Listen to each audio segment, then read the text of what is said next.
જો તમે તમારા મમ્મી પપ્પા પાસે કંઈ પણ વસ્તુ લેવાની જીદ કરો છો તો આ વાર્તા તમારા માટે છે. હા, એક ગરીબ પિતા હોય છે જેમનો બાળક આવીને એક જીદ કરે છે કે પપ્પા મારે મેળામાં જવું છે, મારા બધા જ મિત્રો મેળામાં જાય છે, મારે પણ મેળામાં જવું છે.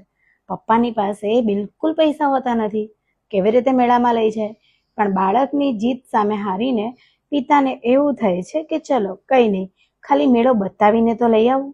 ત્યારે એ મેળામાં જાય છે. ત્યાં શરૂઆતમાં જ રમકડાની દુકાનો, ચકડોળ અને બહુ બધું જોઈને બાળક એકદમ ખુશ થઈ જાય છે અને કહે છે પપ્પા મને ચકડોળમાં બેસવું છે, પપ્પા મને આઈસ્ક્રીમ ખાવી છે. અને પિતા બસ એટલું જ કહે છે કે હાલ નહીં, પછી. બાળક કહે પપ્પા મને રમકડું લેવું છે, પિતા એટલું જ કહે છે કે હાલ નહીં, પછી. આમ કરતા કરતા એ ભીડમાં બાળક પિતાની આંગળી છોડીને ક્યાંક ખોવાઈ જાય છે અને જોવે છે આજુબાજુ તો પિતા એને ક્યાંય દેખાતા નથી. બાળક ખોવાઈ ગયું છે. ત્યારે ખૂબ જ જોશથી રડવા લાગે છે અને પપ્પા પપ્પા એમ કરીને જ્યારે રડે છે ત્યારે આજુબાજુની ભીડમાં લોકો એને પૂછે છે કે શું થયું? ત્યારે કહે છે કે મારા પપ્પા ખોવાઈ ગયા છે.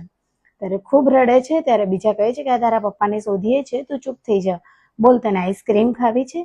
ચલ, તને ચકડોળમાં બેસવું છે તો ચૂપ થઈ જા. ચલ, તને કંઈક રમકડું લઈ આપીએ.